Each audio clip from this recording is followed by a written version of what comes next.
झारखंड में पहले चरण की वोटिंग हो चुकी है और दूसरे चरण को लेकर चुनाव को लेकर लगातार प्रचार चल रहा है। महाराष्ट्र विधानसभा चुनाव को लेकर भी वार पलटवार जारी है और इस चुनाव के दौरान बीजेपी ने मुस्लिम रिजर्वेशन का मुद्दा बनाया, कांग्रेस और विपक्ष को निशाने पर लिया।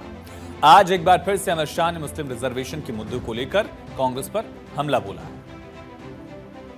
कांग्रेस पार्टी के अध्यक्ष को ये सारे उलेमा मिले और कहा मुसलमानों को आरक्षण देना चाहिए। भाइयों बहनों, अगर मुसलमानों को आरक्षण देना है तो एससी, एसटी और ओबीसी का आरक्षण काट कर देना पड़ेगा। राहुल बाबा, मैं आज दूरे से कहकर जाता हूं, कान खोलकर सुन लो, आपकी चौथी पीढ़ी आएगी तो भी मुस्लिम आरक्षण नहीं। तो सुना अमित शाह ने किस तरह से भाषण में मुस्लिम आरक्षण का जिक्र किया। चुनाव के दौरान मुस्लिम आरक्षण एक अहम सियासी मुद्दा है, लेकिन इसके बीच में ही कर्नाटक की सिद्धारमैया सरकार को लेकर एक विवाद बढ़ गया है। बीजेपी हमलावर हो गई है। दरअसल भारतीय जनता पार्टी का दावा है कि कर्नाटक की सिद्धारमैया सरकार ने सरकारी ठेकों में मुस्लिमों को 4% आरक्षण देने की तैयारी कर ली थी। विवाद बढ़ा, कर्नाटक सरकार बैकफुट पर आई। खुद मुख्यमंत्री दफ्तर की तरफ से स्टेटमेंट जारी किया गया। क्या कहा गया? सीएमओ की तरफ से यह जानकारी दी गई और कहा गया कि मुस्लिम समुदाय के लिए आरक्षण की लगातार मांग उठ रही है, लेकिन फिलहाल इस दिशा में कोई ठोस कदम नहीं उठाया गया है। वर्तमान में सरकार के पास इस तरह का कोई प्रस्ताव नहीं है, ना ही इस पर विचार विमर्श हो रहा है।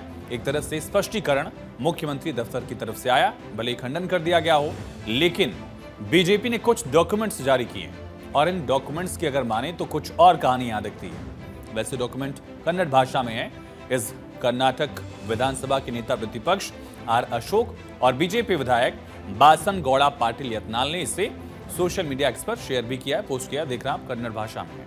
अगर डॉक्यूमेंट को आप ट्रांसलेट करेंगे तब इससे पता चलेगा कि सरकारी ठेकों में 4% आरक्षण देने की बात चल रही है। डॉक्यूमेंट्स में प्रस्ताव क्या है ये आपको बताते हैं। वैसे कन्नड़ में है, लेकिन इसे हमने ट्रांसलेट किया। उसका मतलब ये निकलता है कि सरकारी ठेकों के लिए प्रस्ताव में मुस्लिमों को 4% आरक्षण देने की बात कही गई है। खास करके 1 करोड़ रुपए तक के ठेकों में मुस्लिम रिजर्वेशन की बात है। कर्नाटक सरकार के इस डॉक्यूमेंट को लेकर राज्य विधानसभा में विपक्ष के नेता आर अशोक, बीजेपी के विधायक, ने मुद्दा बनाया। उन्होंने कहा कि सिद्धारमैया के राजनीतिक सचिव नसीर अहमद, आवास और वक्फ मंत्री बीजे जमीर अहमद खान और अन्य मुस्लिम विधायकों के साथ 24 अगस्त को एक लेटर प्रस्तुत किया गया था। इसमें अनुबंधों में मुस्लिमों को 4% आरक्षण का अनुरोध किया गया था। यह बीजेपी का एक बड़ा आरोप है और इसी डॉक्यूमेंट के आधार पर बीजेपी आरोप लगा रही है। मुख्यमंत्री कार्यालय ने इसे खारिज कर दिया है, इनकार कर दिया है, लेकिन बीजेपी इसके बावजूद लगातार निशाना साध रही है और बीजेपी ने इसे सीधे तुष्टीकरण की राजनीति करार दिया है। जो मुस्लिम विधायक कांग्रेस पार्टी के कर्नाटक में थे और खुद के उनके मुख्यमंत्री के निजी सचिव नसीर अहमद, इन्होंने जो चिट्ठी लिखी थी सिद्धारमैया जी को कि कर्नाटक में 4% का आरक्षण पब्लिक टेंडर में मुस्लिमों के लिए होना चाहिए, इस विषय को लेकर सिद्धारमैया सरकार ने फिनांस विभाग को, वित्त विभाग को चिट्ठी भी लिखी थी कि आप इसे रिव्यू करिए और देखिए कि KTPP, Karnataka transparency in public procurement act के अंतर्गत क्या हम पब्लिक कॉन्ट्रैक्ट्स में कर्नाटक में 4% आरक्षण दे सकते हैं मुसलमानों को।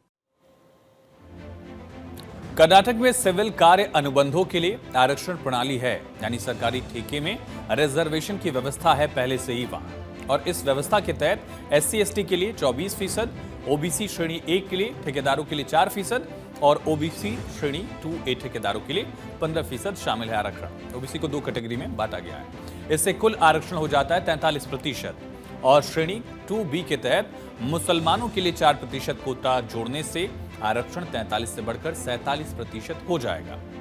मुस्लिम रिजर्वेशन की बात आए दिन उठती रहती है। जब भी चुनाव आता है, मुस्लिम आरक्षण का मुद्दा जोरों पर रहता है और देश में जो आरक्षण की व्यवस्था है वो धर्म के आधार पर न होकर सामाजिक और आर्थिक रूप से वंचित लोगों के लिए।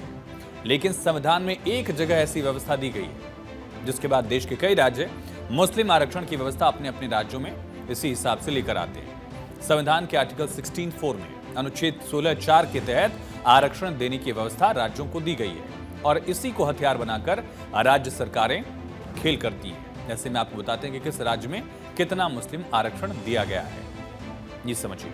तेलंगाना की अगर बात की जाए तो पूर्व सीएम केसीआर ने, के चंद्रशेखर राव ने मुस्लिमों को आरक्षण दिया था। ओबीसी श्रेणी में मुस्लिमों को 4% आरक्षण दिया गया था। इसे बढ़ाकर 12% तक करने की कोशिश की, लेकिन केंद्र सरकार ने प्रस्ताव को मंजूर करने से ही इनकार कर दिया था। इसी तरह से आंध्र प्रदेश में भी, जहां बीजेपी की ही सहयोगी पार्टी की सरकार है, एनडीए की सरकार है, यहां 1994 में के विजय भास्कर रेड्डी आंध्र प्रदेश के मुख्यमंत्री थे। मुसलमानों को ओबीसी में शामिल करने का आदेश दिया। हालांकि आंध्र प्रदेश हाईकोर्ट के आदेश से रिजर्वेशन लागू नहीं हो पाया। हाईकोर्ट के आदेश के बाद ओबीसी आयोग का गठन किया गया।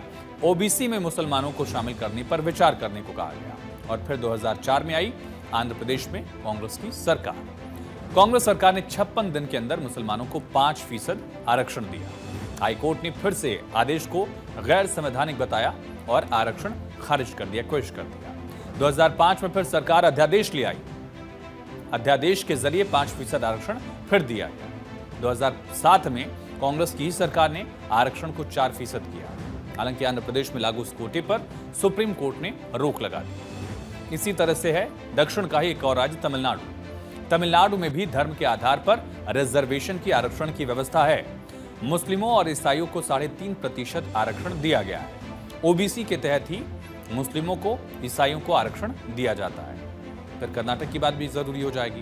कर्नाटक में मुसलमानों को 4% का आरक्षण था। सभी को ओबीसी कैटेगरी में आरक्षण दिया जा रहा है। हालांकि बीजेपी की सरकार ने इसे हटाने की कोशिश की जब बीजेपी की सरकार थी। इसी तरह से केरल है। केरल में मुस्लिमों को ओबीसी के तहत आरक्षण की व्यवस्था है।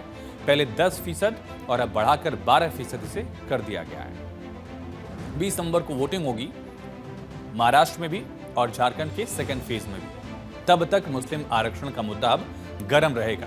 जाहिर सी बात है, इस पर गृहमंत्री ने हमला भी बोला और बीजेपी ने बाकायदा प्रेस कॉन्फ्रेंस भी की। ये मुद्दा सेकेंड फेज के लिए झारखंड में भी एक बड़ा इशू होगा और महाराष्ट्र की चुनावी रैलियों में इस तरह के मुद्दे लगातार गूंज रहे हैं। एक मुद्दा ये भी दिखेगा।